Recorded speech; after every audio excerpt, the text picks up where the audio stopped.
De manera que yo te voy a invitar que tomes las palabras de Marcos 10, comenzando en el versículo 32 hasta el 45. E iban por el camino subiendo a Jerusalén y Jesús iba delante de ellos. Y estaban perplejos. Y los que le seguían tenían miedo. Y tomando aparte de nuevo a los 12, comenzó a decirles lo que le iba a suceder. He aquí subimos a Jerusalén y el Hijo del Hombre será entregado a los principales sacerdotes y a los escribas y le condenarán a muerte. Y le entregarán a los gentiles y se burlarán de él y le escupirán. Le azotarán y le matarán y 3 días después resucitará. Y se le acercaron Jacobo y Juan de los hijos de Zebedeo diciéndole: Maestro, queremos que hagas por nosotros lo que te pidamos. Y él les dijo: ¿qué queréis que haga por vosotros? Ellos le dijeron: concédenos que en tu gloria nos sentemos uno a tu derecha y el otro a tu izquierda. Pero Jesús les dijo: no sabéis lo que pedís. ¿Podéis beber la copa que yo bebo o ser bautizados con el bautismo con que soy bautizado? Y ellos le dijeron: podemos.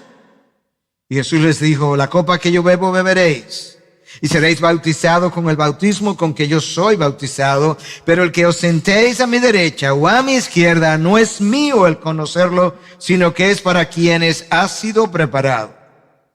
Al oír esto, los 10 comenzaron a indignarse contra Jacobo y Juan, y llamándolos junto a sí, Jesús les dijo: ¿sabéis que los que son reconocidos como gobernantes de los gentiles se enseñorean de ellos y que sus grandes ejercen autoridad sobre ellos? Pero entre vosotros no es así, sino que cualquiera de vosotros que desee llegar a ser grande será vuestro servidor, y cualquiera de vosotros que desee ser el primero será siervo de todos. Porque ni aun el Hijo del Hombre vino para ser servido, sino para servir y para dar su vida en rescate por muchos. Padre, qué gran pasaje, qué gran realidad, qué contrastes entre una forma, una cosmovisión de los discípulos y la cosmovisión de tu Hijo. Padre, en la mañana de hoy yo quiero pedirte que tú abras nuestros ojos del entendimiento y tú nos permitas ver los mismos contrastes entre nuestras vidas y la de Jesús. Pero que no nos deje allí solamente, sino que tú nos capacite para cambiar de visión, para la gloria de tu Hijo, la honra de tu nombre, la expansión de tu reino. En Cristo Jesús te lo pedimos. Amén, amén. Y con eso entonces yo quiero que comencemos con mi primera observación, mi primer punto: la determinación de Jesús de llegar hasta la cruz. Escucha cómo estas palabras revelan tal cosa: el Hijo del Hombre será entregado a los principales sacerdotes y a los escribas, y le condenarán a muerte y le entregarán a los gentiles. Esa es la primera parte, la parte que le correspondía al pueblo hebreo. Ahora Jesús es entregado o será entregado a los gentiles, y entonces se burlarán de él y le escupirán, le azotarán y le matarán, y 3 días después resucitará. Esto le va a ocurrir a la persona en quien ellos han depositado toda su confianza. A la persona en quien ellos han depositado toda su esperanza. Y yo creo que un anuncio como ese es capaz de amedrentar a cualquiera, es capaz de confundir incluso a cualquiera. ¿Cómo es posible que el Hijo de Dios, el Mesías anunciado, el ungido, el hombre de los milagros, el hombre que camina sobre las aguas, pueda estar hablando de que va a terminar su vida de esa manera? Eso es confuso. De hecho, el texto paralelo de Lucas 18, en el versículo 34, dice que ellos no comprendieron nada de esto. Este dicho les estaba encubierto. Ahí está la razón. Y no entendían lo que se les decía. La cruz está más cerca, pero su entendimiento no está más claro. Ellos no entienden. Hay algo que les está vedado. Y parte del velo quizás está dado por el hecho de que ellos llegan a este punto del ministerio de Jesús todavía con ideas preconcebidas. Nosotros todos tenemos ideas preconcebidas acerca de cosas en el reino de los cielos, otras veces acerca de cosas en la iglesia, otras veces acerca de nosotros mismos, acerca de nuestras relaciones, y con frecuencia es difícil cambiar nuestras ideas preconcebidas porque forman tanto parte de nuestro ADN emocional, mental, espiritual, que no es fácil de sacar. Y a pesar de que esta es la descripción más completa, ellos no pueden entenderla. Jesús está poniendo delante de ellos o describiendo un modelo de vida a seguir, el modelo por excelencia. Él está dejando una forma de entrega que debía caracterizar a aquellos que les seguirían. Cuando nosotros nacemos y comenzamos a crecer, y en la medida en que vamos madurando, vamos desarrollando nuestra propia vida y nuestra propia agenda, nuestro propio programa. Vamos desarrollando nuestro propio reino. Pero cuando yo nazco de nuevo, se supone que esa realidad debe cambiar. Ya tu vida no te pertenece. Ya tu propósito debe ser el propósito del reino de los cielos. Ya tus propósitos no debieran estar relacionados a esta vida terrenal, sino a otra vida. Tú tienes otra patria, tú tienes otra ciudadanía. La vida de entrega, el sacrificio y la vida de renuncia pasan a ser el nuevo camino a seguir. Pero eso no es algo que los discípulos entendieron en este momento, y eso no es algo que la mayoría de los hijos de Jesús o los hijos de Dios entienden. Pero la historia está llena de esos ejemplos. Y si hay algo que caracterizó a Jesús en sus enseñanzas, fue con la claridad que Él reveló esta forma de vida. Escucha lo que Él dice en Juan 15:20. Acordaos de la palabra que yo os dije, un siervo no es mayor que su Señor. Si me persiguieron a mí, también os perseguirán a vosotros. Si hay algo que yo aprecio del ministerio de Jesús, y hay algo que muchas veces veo ausente en el ministerio de hoy, es la claridad con la que Cristo definió el costo de la vida cristiana.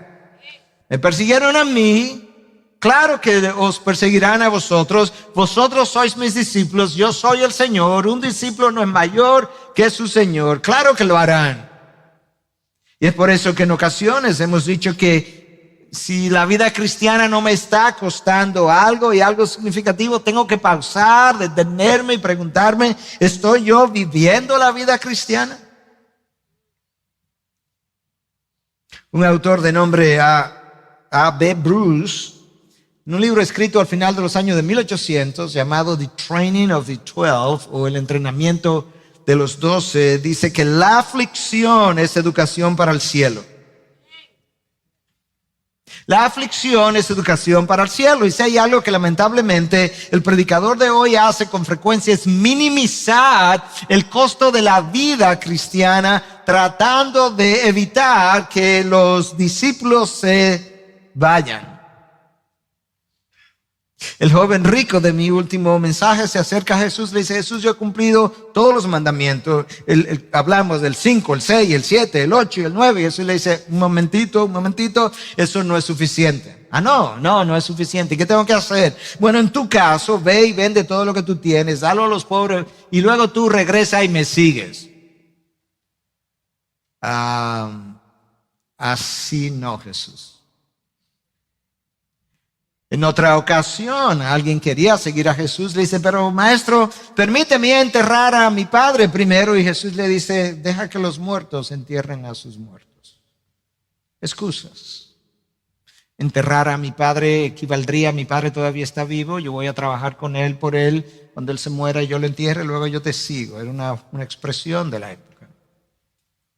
Otro viene a Jesús y le dice que está dispuesto a seguirle. Dice: pero permíteme despedirme de los de mi casa primero. Y Jesús le dice: nadie que después de poner la mano en el arado mira atrás es apto para el reino de Dios. Claridad del costo.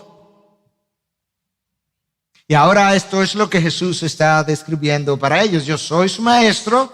Yo quiero que entiendan que yo voy a ser entregado a manos de los escribas, de los fariseos. Y luego ellos a su vez me entregarán a los gentiles.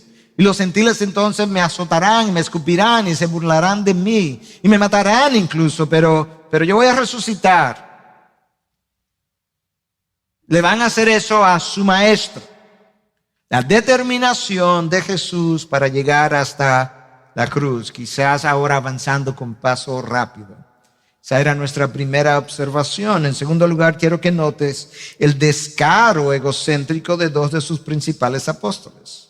Versículo 35, y se le acercaron Jacobo y Juan, los dos hijos de Zebedeo, diciéndole: Maestro, queremos que haga por nosotros lo que te pidamos. En otras palabras, danos un cheque en blanco. Queremos que haga por nosotros lo que te pidamos. No te vamos a decir todavía, dinos que sí, luego te decimos.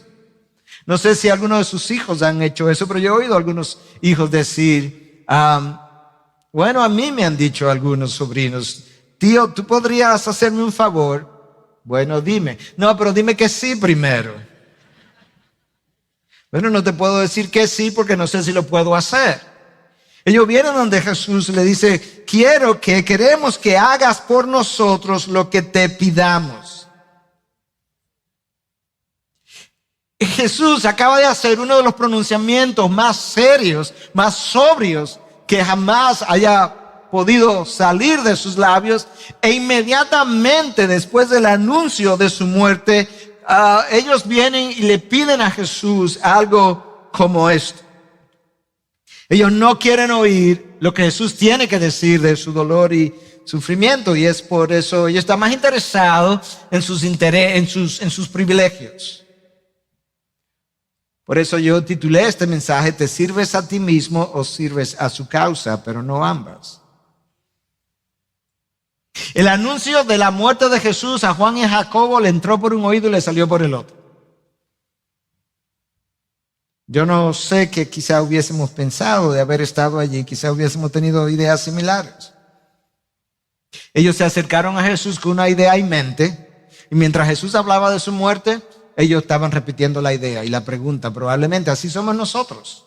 Nosotros tenemos una idea en mente y entonces tenemos una conversación que vamos repitiendo. El otro está hablándome, pero yo no estoy escuchando porque yo tengo una conversación en mente, y cuando tú termines yo te voy a hablar de la mía. Nota la diferencia. Jesús está hablando de darse a sí mismo, ellos quieren recibir.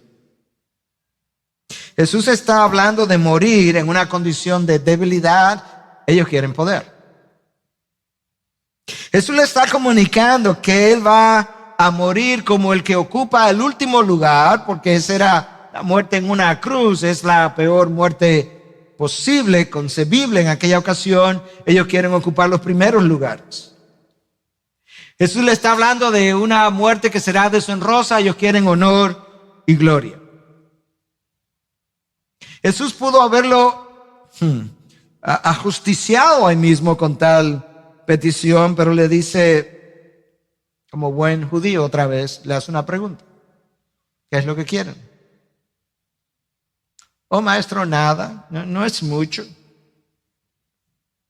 Lo único que quisiéramos es que cuando tú vengas en tu reino, que tú nos conceda estar a la mano derecha y a la mano izquierda de tu persona. Eso no es tanto. ¿Tú has leído en el Salmo 110 quién está a la mano derecha? Es Jesús a quien le están haciendo la petición. Esa es la posición, una de las posiciones que ellos quieren. Es la posición de mayor autoridad después del que está en el centro. El de la mano izquierda es quien le sigue. Concédenos esas dos posiciones. ¿Qué queréis que haga por vosotros? Concédenos que en tu gloria, no en este reino, en tu gloria, nos sentemos a tu derecha y a tu mano izquierda. En otras palabras, ellos quieren convertir a Jesús en el instrumento a través del cual ellos van a llenar sus ambiciones. ¿Tú piensas que no pasa eso hoy? En nuestra mente manipular, no lo podemos hacer, pero manipular a Jesús, el trono de la gracia, para que desde el trono de la gracia se nos concedan las cosas que estamos pidiendo, de tal forma que el trono de la gracia se vuelve una especie de instrumento que nos concede las ambiciones de nuestro corazón, y gracias a Dios que Dios muchas veces hace caso omiso a ese tipo de oraciones. Decía la esposa de Billy Graham que si Dios le hubiese concedido los deseos y las peticiones de su corazón, no sabe cuántas veces se hubiese casado antes de conocer a Billy Graham. Ellos no creen que están pidiendo nada malo. Eso es lo increíble de nosotros los seres humanos, que nosotros podemos hacer una petición de esta naturaleza y no pensar que eso tiene absolutamente nada de pecaminoso. J.C. Riley, en su comentario sobre este evangelio, dice: ellos no conocían su propio corazón ni la naturaleza del camino delante de ellos. Ellos todavía estaban soñando con coronas temporales y recompensas terrenales. Ellos todavía no conocían qué clase de hombres eran. Y más adelante él agrega: nosotros, para entonces traerlo a nuestros días, subestimamos nuestras habilidades para resistir la tentación y las pruebas. Nosotros subestimamos nuestras habilidades para resistir la tentación y las pruebas. Nosotros vivimos engañados con relación a las motivaciones y a las intenciones de nuestro corazón, y luego entonces a veces en conversaciones sociales o con un amigo, con una amiga o en consejería decimos: recuérdate que el corazón es engañoso. Pero cuando yo estoy diciendo eso, yo frecuentemente estoy pensando: el tuyo es engañoso, yo el mío lo tengo claro. El mío es veraz. El mío no me engaña, el mío no me traiciona, es el tuyo. El texto paralelo de Mateo, en Mateo 20, a partir del versículo 17 hasta el 28, tiene una observación un poco distinta, pero que no tiene que representar necesariamente una contradicción. Dice que quien hizo la petición fue la madre de Juan y Jacob. Y es posible. Lo que Marcos está reportando es: Marcos sabe de dónde ha venido. Si fue la madre, lo cual, a la luz de todo lo que sabemos de los evangelios, resulta que la madre de Juan y Jacobo, su nombre era Salomé. De hecho, conocida también como María Salomé. Si tú juntas varios pasajes, como varios académicos han hecho, y la Enciclopedia Internacional, the International Standard Bible Encyclopedia, pone junto varios de los pasajes de los testamentos y concluyen que con toda probabilidad María Salomé es la que es llamada hermana de María. Si ese fue el caso, eso implicaría que Salomé era tía de Jesús. En cuyo caso tendría sentido, vamos a pedirle a la tía que hable con él, con el sobrino. Luciría más natural, porque no luciría tan egocéntrico de nuestra parte, nuestra madre que lo está pidiendo. Después de todo, fue María que le pidió que hiciera algo, y él convirtió el agua en vino. ¿Quién sabe lo que nos pudiera salir si nuestra madre va y le pide algo como esto? Jesús no se dirige a la madre porque él sabe de dónde ha venido esta petición. Él sabe dónde está el corazón, él sabe dónde está el deseo. Él se dirige a ellos, y por eso quizá Marco está hablando con ellos directamente. Recuerden que es muy probable que Marcos simplemente representó el ser el secretario de Pedro al escribir este evangelio. Quizá ellos pensaron que Jesús tendría más dificultad también en decirle que no a su madre o a su tía.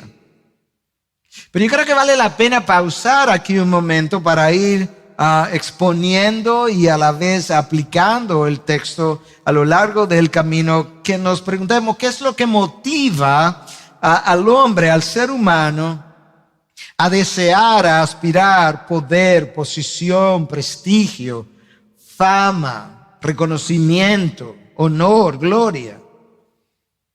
Ya sea que lo admitamos o no.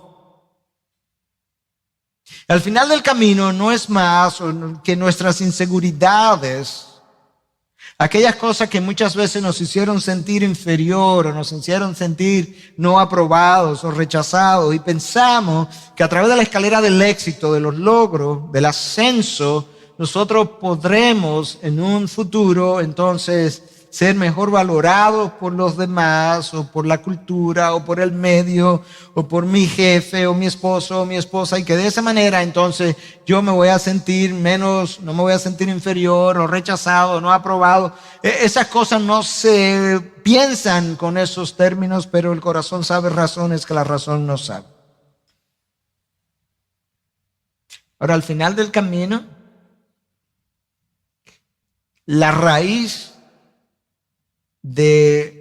o el fruto de la inferioridad, déjame decirlo de otra manera, el fruto de la inseguridad es el orgullo en nosotros. No hay nadie inseguro que no sea orgulloso, no hay nadie orgulloso que no tenga inseguridades, y de ahí que entonces el orgullo es una de nuestras características. El problema es que el orgullo transforma nuestras virtudes o nuestras virtudes en vicios. Transforma nuestras virtudes en vicios y transforma nuestras fortalezas en debilidades. Aquello que domino, aquello que en lo que tengo experiencia, deja de ser una fortaleza y comienza a ser una debilidad en la medida en que Dios no aprueba mi forma de caminar. Y ahí están estos dos apóstoles. Al final de un entrenamiento de 2 o 3 años, con una pregunta que yo he llamado el descaro egocéntrico, por la manera en que la pregunta está construida. Concédenos lo que te pidamos. Cualquiera cree que es algo pequeño. Son las 2 posiciones primeras en su gloria. En tercer lugar, yo quiero que veas el desconocimiento de estos 2 apóstoles que causó su autoconfianza. El desconocimiento que causó. La primera fue la determinación de Jesús. Lo segundo que nosotros vimos, ¿qué fue? El descaro egocéntrico, y ahora el desconocimiento de estos 2 apóstoles que causó su autoconfianza. Pero Jesús le dijo, no sabéis lo que pedís. Jesús hace una pregunta, ¿podéis beber la copa que yo bebo, ser bautizado con el bautismo con que soy bautizado? Y ellos le dijeron, podemos. Ahí está el desconocimiento, claro que podemos. Y Jesús les dijo, la copa que yo bebo, beberéis. Y seréis bautizados con el bautismo con que yo soy bautizado. Él mismo acaba de afirmar que vamos a beber su copa y vamos a tener el mismo bautismo, pero ellos no saben que ellos y Jesús están pensando en 2 copas distintas y en 2 bautismos distintos. Ellos probablemente están pensando en una copa de gloria, quizá una de esas copas que entregan al final de esas carreras de carro en Indianápolis, cuando tú te ganas el premio y te entregan esa gran copa. Quizá ellos están pensando en una cosa como esa o algo similar. Jesús está pensando en otra cosa, porque la copa de que le está hablando es la copa del sacrificio que le está a punto de ofrecer. El bautismo de que le está hablando es el bautismo del sufrimiento que le está a punto de pasar. Y ellos con toda seguridad dicen que claro, que ellos pueden. Ellos no saben que el bautismo de que Cristo está hablando, que es un bautismo de dolor y de sacrificio, de sufrimiento, que no es un bautismo que va simplemente a salpicar a Jesús, a Él lo van a sumergir en ese bautismo. Un bautismo de sufrimiento y dolor. Y ellos dicen que están dispuestos. Quizás estaban pensando, Jesús, tú no sabes hasta dónde nosotros estamos dispuestos a llegar con tal de que esas 2 posiciones no las entreguen. Tú no sabes hasta dónde nosotros somos capaces. Dolor, dar, sacrificio, entrega, renuncia. Eso no es parte del vocabulario de los apóstoles en este momento. Esa parte de su cerebro fue borrada. Ese vocabulario no existe. Y ese vocabulario debe pertenecerle a otro, pero no a nosotros. No a nosotros, no a nosotros, que no a otros, no a otros, que a nosotros sea dada la gloria. Jesús dice, la copa que yo bebo beberéis y seréis bautizados con el bautismo con que yo soy bautizado. Si Jesús le estaba hablando solamente a esos 2, quizá le estaba hablando a todos, pero si le hubiese estado hablando a esos 2, eso se convirtió en una realidad para todos ellos. Pero no podemos olvidar que Jacobo es decapitado en Hechos 12. Él iba a beber de esa copa. Él no sabía cuál copa. Él iba a ser bautizado, no sabía en cuál bautismo. Y Juan, al menos, fue exiliado a la isla de Patmos. Algunos hablan de que fue martirizado. Probablemente la tradición más correcta es que regresó a Éfeso y allí murió de edad avanzada, pero no sin antes haber ido a Patmos en el exilio. De manera que ellos pasan por esta tribulación y ellos son capacitados para pasar por ese bautismo y ese dolor después de la resurrección, después del descenso del Espíritu Santo en Pentecostés, después de ellos haber entendido mejor la causa de Cristo, después de ellos haber tenido los ojos abiertos, después que Jesús proclamara la victoria 3 días después de la muerte, entonces ellos fueron capacitados. Pero la ignorancia y la autoconfianza son 2 de los grandes males del ser humano. La ignorancia nos lleva a creernos saber lo que no sabemos. Claro que podemos, Jesús. Señor, aunque todos te nieguen, yo no te voy a negar. Pedro me va a negar 3 veces antes de que el gallo cante.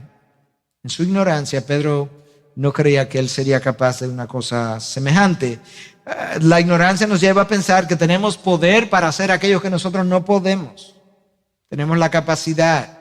Claro, maestro, podemos. La ignorancia nos lleva a ofrecernos para tareas que nosotros ni siquiera comprendemos ni podemos ni siquiera abrazar.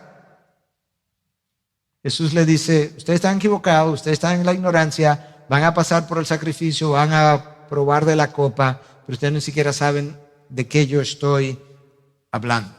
Ahora, con relación a la petición, eso ni siquiera está en mi poder ahora mismo. Está en el poder del Padre y será asignado a aquellos que ya han sido designados, preseleccionados. El reino de los cielos tiene una agenda. La agenda marcha al paso claro, definido. Los hombres no la cambian. La agenda nunca está atrasada. Y esos 2 lugares serán asignados por el Padre en su momento. Están reservados. Y nosotros aquí abajo no determinamos esos lugares, a diferencia de lo que Cash Luna piensa, que el reino de los cielos se maneja desde la tierra. Eso es un sinsentido y una arrogancia parte de los hombres. El reino de los hombres se maneja desde el cielo, no al revés.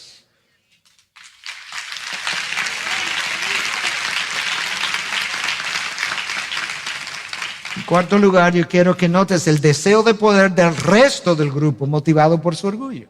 El deseo de poder, esa es nuestra cuarta palabra. Ahora, al oír esto, los 10 comenzaron a indignarse contra Jacobo y Juan. Concédenos la mano derecha y la mano izquierda. Aquí estamos los otros 10. Oh, ¿tú puedes creer eso? Se nos fueron adelante. Y el maestro le dijo que iban a beber de la copa, iban a ser bautizados. Parece que se lo va a conceder. ¿Y dónde quedamos nosotros? Si ellos hubiesen sido humildes, se hubiesen entristecido con la petición. Los últimos 2 o 3 años el Señor me ha ido enseñando muchas cosas de las emociones humanas, de la anatomía del pecado, de cómo somos, cómo funcionamos. Y una de las cosas que he ido viendo y aprendiendo es que la humildad se entristece con el pecado del otro. Es el orgullo y el egocentrismo que se irritan con el pecado del otro, que es intolerante con el pecado que el otro comete, que el otro tiene. Jesús, el hombre más humilde que haya pisado la faz de la tierra, viene cabalgando hacia Jerusalén y ve todo el pecado de Jerusalén que está a punto de ser cometido contra él y llora por la ciudad. La humildad se entristece con el pecado del otro. Es el orgullo que ve el orgullo del otro y que se irrita con el otro. Nosotros somos ciegos a nuestro orgullo, pero somos casi videntes con relación al orgullo de los demás. Y aquí están ellos indignados. De nuevo, quizás pensando que no solamente se le fueron adelante, sino que quizás Jesús le está prometiendo estos lugares. Y hay algo que sabemos, es que el orgullo es competitivo por definición. La humildad no compite. No le interesa ganar ni las primeras posiciones, ni tener la razón, ni ser lo máximo, ni ser el primero. Jesús ha hecho algo aquí extraordinario. No le está ofreciendo los lugares que ellos pidieron, pero sí le ofrece dolor y sufrimiento. La mano derecha no te la puedo dar, la mano izquierda tampoco, pero dolor y sufrimiento sí te puedo prometer. Y la iglesia ha ido avanzando de esa manera. ¿Por qué? Porque la iglesia ocupa territorio enemigo y avanza contra viento y marea del reino de las tinieblas, del príncipe de la potestad del aire, del Dios de este mundo. Y la iglesia ha ido avanzando y ha ido conquistando terreno, y aquí está Jesús. Ahora imagínate, para que podamos ponernos todos en aquella situación, imagínate esa conversación egocéntrica, la irritación del grupo entero ante el anuncio o bajo la sombra de la cruz. Si hubo un grupo de seguidores de Jesús que manifestó y que quedó aquí en registro, su egocentrismo fue este grupo de los 12. Ahora lo increíble es que de esos, la palabra de Dios dice en Juan 17 que Él los amó hasta el fin. Los amó hasta el fin, porque la humildad raramente es provocada y es fácilmente apaciguada. De manera que está Jesús ante la indignación de los 10. Él ha respondido y ha respondido cándidamente: mis hijos, esas 2 posiciones ni siquiera está en mi poder otorgarlas, cuando él pudo haber respondido de otra manera. Los otros 10 en su orgullo están airados, están molestos. La humildad está dispuesta a perdonar aun cuando no habrá recompensas en el perdón. Aun si no me voy a beneficiar del perdón, la humildad está dispuesta a perdonar. Es el orgullo que le es difícil. La humildad no regurgita las heridas. ¿Cuán herido estoy? Porque la humildad ha decidido cargar con las consecuencias del pecado del otro. Un hombre a la imagen de Dios, como Jesús obviamente era en toda su plenitud, nunca habló de cuántas veces me han irrespetado, cuántas veces han dicho cosas hirientes. Aún esta discusión a días de mi cruz, inmediatamente después de yo anunciar la manera vil como yo voy a terminar mi vida, y esta discusión yo no la entiendo. Pero Jesús no regurgitó esas cosas. Y tú ves eso continuamente. En el capítulo 8, Jesús está reprendiendo a Pedro porque no tenía en cuenta las cosas de Dios, sino las cosas de los hombres. En el capítulo 9 de Marcos, en el capítulo 10, al principio, Jesús se indigna con ellos, es la palabra, por la manera como trataron a los niños y le estaban impidiendo llegar hasta él. Ciertamente, y ellos no conocían, ignoraban la condición de ese corazón. Por eso es que Jeremías 17:9 dice: más engañoso que todo es el corazón y sin remedio.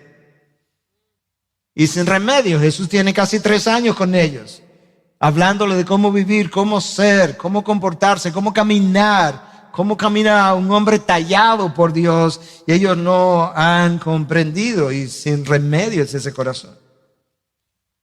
El llamado que Jesús nos hace es cruz-céntrico. Salgamos de esta mañana de aquí pensando de qué manera cruz-céntrica yo estoy viviendo. Pero la respuesta que nosotros damos no es cruz-céntrica, sino egocéntrica. De ahí que Cristo me manda a morir a mí mismo. El ego tiene que morir. Jesús nos llama a una vida de entrega. Ellos quieren una vida relajada, más que de entregar, de recibir. Y de esa misma forma Jesús nos está llamando a una vida de sacrificios, pero ellos quieren una vida de beneficios. Pedro le preguntó, en buen dominicano, a la clara, nosotros que hemos dejado todo lo que hemos dejado, ¿qué tú tienes para nosotros? What's in it for me? Lo vimos hace un par de sermones atrás. ¿Qué tú tienes, con qué tú nos vas a recompensar? Y Jesús le respondió. Jesús fue encontrando a cada quien justo donde estaban para moverlos de donde ellos estaban a donde Dios quería que ellos estuvieran. Esa es la función del líder, esa es la función del pastor, esa es la función del maestro de la palabra. Él tiene que encontrar a cada persona donde él o ella está y tratar de moverlo de donde está a donde Dios quiere que ellos estén. Eso es lo que Jesús hizo excelentemente bien poco a poco. Quizás parte de la razón por la que el entendimiento de la misión de Jesús estaba un tanto vedado es porque si ellos lo hubiesen entendido, probablemente hubiesen renunciado. Con el grupo en Juan 6:6 que se fue y jamás le siguió, en la ocasión cuando Jesús le preguntó, ¿y vosotros queréis iros también? Yo creo que quizás si ellos hubiesen entendido bien, quizás hubieran dicho, sí, claro, gracias por la invitación. Pero estaban medio ciegos y yo creo que muchas veces Dios nos ciega o nos deja, más que nos ciega, lo cual lo haría el autor de pecado, nos deja en nuestra ceguera para poco a poco, cuando yo esté preparado, cuando yo esté listo para poder ver, entonces abrirme los ojos y entonces yo poder decir, ok, ahora que veo, ahora puedo. Porque anteriormente no hubiésemos voluntariado para eso. Si a Moisés le enseñan en una película los próximos 40 años de su vida, hubiese dicho, aquí estoy yo, manda a Aarón.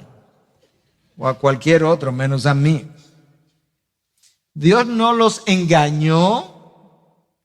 No, simplemente los dejó en su ceguera hasta irlos preparando para el momento, por el gran abismo que existía entre la misión de Jesús, claramente descrita, sobre todo en esta tercera predicción, y las aspiraciones de poder de estos hombres.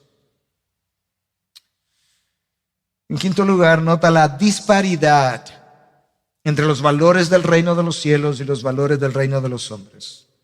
Versículo 42 al 44, llamándolos juntos así, Jesús les dijo, ¿sabéis que los que son reconocidos como gobernantes de los gentiles se enseñorean de ellos y que sus grandes ejercen autoridad sobre ellos? Pero entre vosotros no es así, sino que cualquiera de vosotros que desee llegar a ser grande será vuestro servidor, y cualquiera de vosotros que desee ser el primero será siervo de todo. Jesús comienza a hablarle primero de qué es lo que motiva al mundo secular para la posición de preeminencia. Es el poder, es el reconocimiento, la capacidad de ejercer esa autoridad con un sentido de superioridad, y entonces se enseñorean sobre los que son menores, porque se consideran con mayores derechos, mayores privilegios. Y Él está tratando de ayudarles a entender que la cultura cristiana es una contracultura en cualquier momento de la época en que la iglesia haya existido. No conforméis a los patrones, no dice del siglo anterior, sino de este siglo, y se lo dice a la iglesia en cada siglo. Son valores contraculturales. Aquel que alcanza una posición de liderazgo no tiene mayores privilegios, él tiene mayores responsabilidades. Él muchas veces trabaja más arduo, se levanta más temprano, se acuesta más tarde, se va más tarde.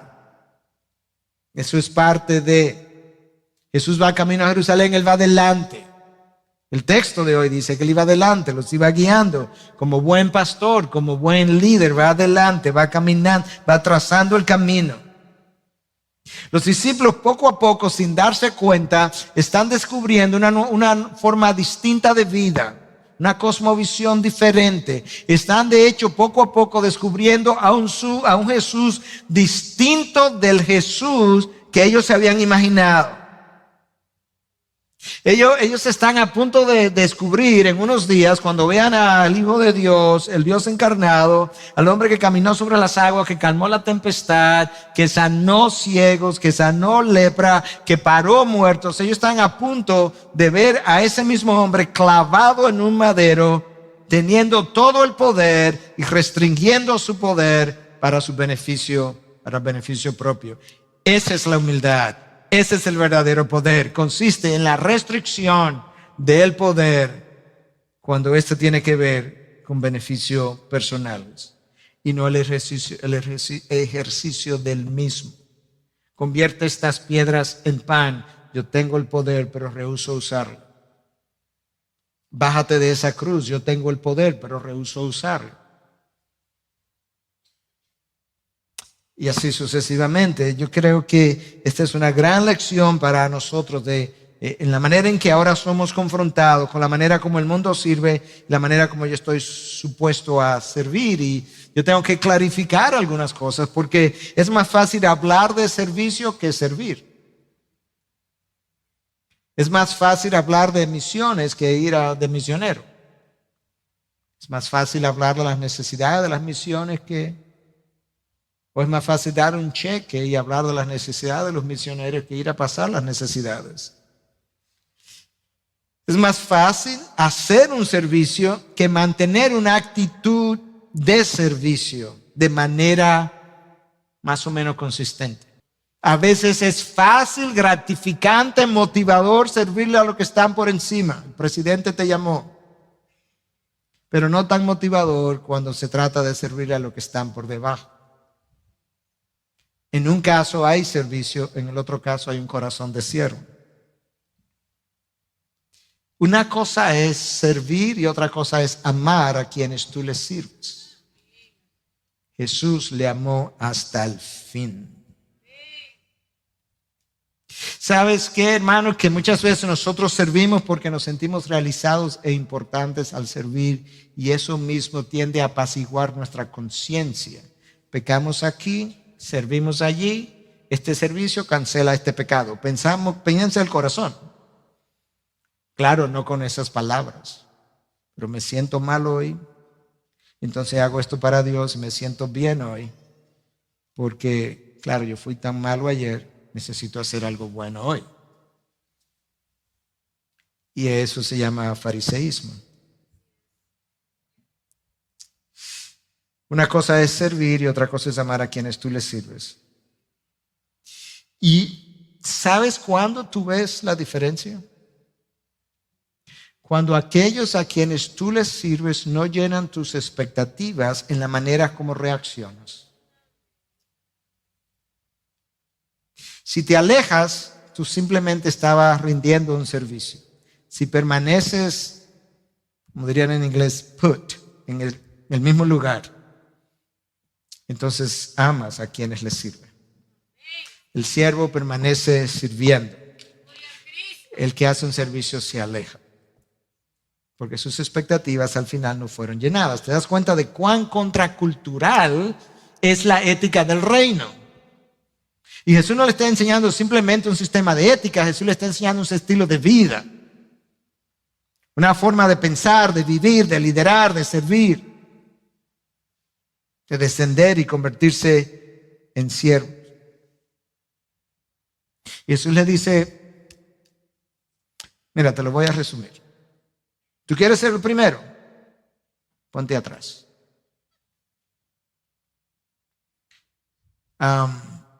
Si te pones delante, serás el último. Y podemos estar aquí en este mensaje y decir así mismo, pastor, predíquelo, gloria a Dios, hasta que al salir ahora, vamos manejando y ahí a la salida entre los carros alguien se me mete adelante y ahí de repente el mensaje se me olvidó porque yo ni el segundo quiero ser, mucho menos el último. Dios nos pone o nos prueba en nuestra actitud de servicio en las circunstancias cotidianas de la vida. Yo estoy seguro que si yo voy saliendo, lo más probable, y usted me ve, quizás usted me conceda el espacio, porque bueno, era el pastor. Pero si no el pastor, sino el parqueador que viene en su motor. Dios ve todo eso. En sexto lugar, quiero que preste atención al descenso extraordinario de Jesús. Ni aun el Hijo del Hombre vino para ser servido, sino para servir. Ni aun el Hijo del Hombre, ni aun Dios encarnado, ni el Verbo de Dios, el Cordero de Dios, el Alfa y la Omega, el principio y el fin, el lucero de la mañana, el creador del universo, la segunda persona de la Trinidad, ni Él vino para ser servido, sino para servir. El descenso extraordinario de Jesús, que comienza en su gloria y termina descendiendo hasta la tierra. Comienza como Dios y se hace hombre. Comienza como rey y se hace siervo. Comienza en honra y termina en deshonra. Comienza como Señor y termina en una cruz. Comienza bendiciendo y termina maldecido en un madero. Ni Él vino para ser servido, sino para servir. Ahí está mi ejemplo. Ahí está mi llamado. Ahí está mi modelo de vida. Ahí están sus huellas. Y luego Pedro, creo, nos dice que Él nos dejó huellas para que sigamos tras ellas. Bueno, ahí están. Si no las tenía tan claras, yo hoy te las estoy señalando. Míralas ahí donde están, míralas. Para ti y para mí. No hay nada de lo que yo predico o he predicado en cualquier momento a la que tú debas someterte, a lo que yo no deba someterme. La palabra de Dios tiene un solo estándar y obliga a toda criatura a someterse a ella, no importa cuál sea su título. De manera que ese es mi estándar y esas son mis huellas también. Y por último y en séptimo lugar, nunca olvides la descripción más precisa y concisa de la misión de Jesús. Él vino, escucha, para dar su vida en rescate por muchos. Ese texto que yo acabo de hablar, que es un medio verso, es el ápex del Evangelio de Marcos. Marcos escribe, si pudiéramos decir, para hablar de eso que yo acabo de mencionar. Es el texto quizás clave de este evangelio. El Hijo del Hombre vino para dar su vida en rescate por muchos. La palabra ahí usada tanto en el griego es una palabra que se usó en su origen para hablar de una fianza que tú pagabas por un prisionero en la cárcel, o para pagar lo que tú pagabas por un esclavo a quien tú estabas tratando de liberar. Pero posteriormente en el lenguaje bíblico, tanto en el hebreo como el griego, pasó a significar la expiación, el pago de Jesús por mis pecados. Él vino a rescatarme, pero vino a rescatarme a través del pago de una deuda que Él hizo con su sangre, y por tanto Él es mi rescate, Él es mi propiciación, Él es mi fianza, Él es mi sustituto. Su muerte es vicaria porque pagó por mis pecados, y su muerte es sustitutiva porque murió en lugar mío. Y eso está descrito en esa frase que yo acabo de mencionar. Él vino para dar su vida en rescate por muchos. Su muerte no lo sorprendió, Él vino para darla. La cruz no lo sorprendió, Él vino, que es lo que Él dice en un momento dado: para esta hora yo he venido. ¿Y qué voy a pedir? ¿Qué voy a hacer? Evitar la hora, no, si para esta hora precisa es que yo he venido. Y Él ha tratado de comunicarle eso a los apóstoles, pero ellos no lo quieren oír. Y a veces yo creo que nosotros leemos la palabra, imagínate que estuviera siendo hablada a nosotros y nosotros vemos las cosas claramente, pero no lo queremos oír. Vemos estas palabras y nos entran por un oído y nos salen por el otro.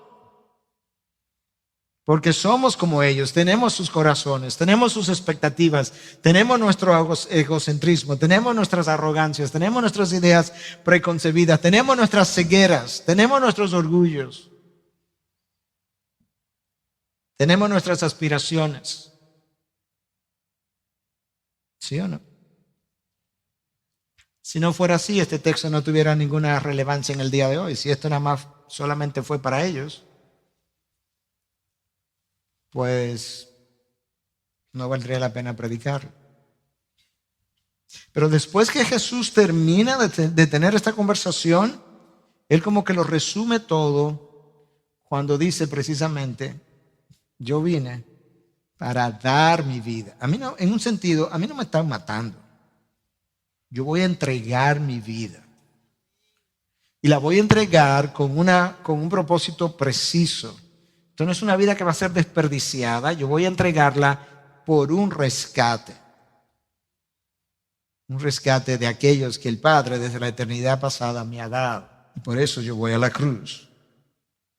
El apóstol Pablo, cuando reflexionó años después acerca de todo esto, lo dijo de esta manera en su segunda carta a los Corintios, y con esto voy cerrando, capítulo 5. Y todo esto procede de Dios, quien nos reconcilió consigo mismo por medio de Cristo y nos dio el ministerio de la reconciliación, a saber que Dios estaba en Cristo reconciliando al mundo consigo mismo, no tomando en cuenta a los hombres sus transgresiones, y nos ha encomendado a nosotros la palabra de la reconciliación. Al que no conoció pecado, le hizo pecado por nosotros, para que fuéramos hechos justicia de Dios en él. Al que no conoció pecado, lo hizo pecado, para que fuéramos hechos justicia de Dios en él. Él nos reconcilió por medio de su sangre, por medio de su vida. La pregunta es, ¿cuál es mi respuesta? ¿Cuál es la respuesta que voy a dar? Si estás aquí y aún no has nacido de nuevo y Dios te abrió los ojos y el Espíritu de Dios te dio entendimiento de tu necesidad de perdón, ¿cuál es la respuesta que vas a dar? Si hoy oí su voz, no endurezcáis vuestro corazón como en Marabá. Pero si eres creyente, ya nacido de nuevo y hoy has oído su voz, no endurezca tu corazón tampoco en la dirección en la que Dios quiere moverlo. Rinde tu corazón.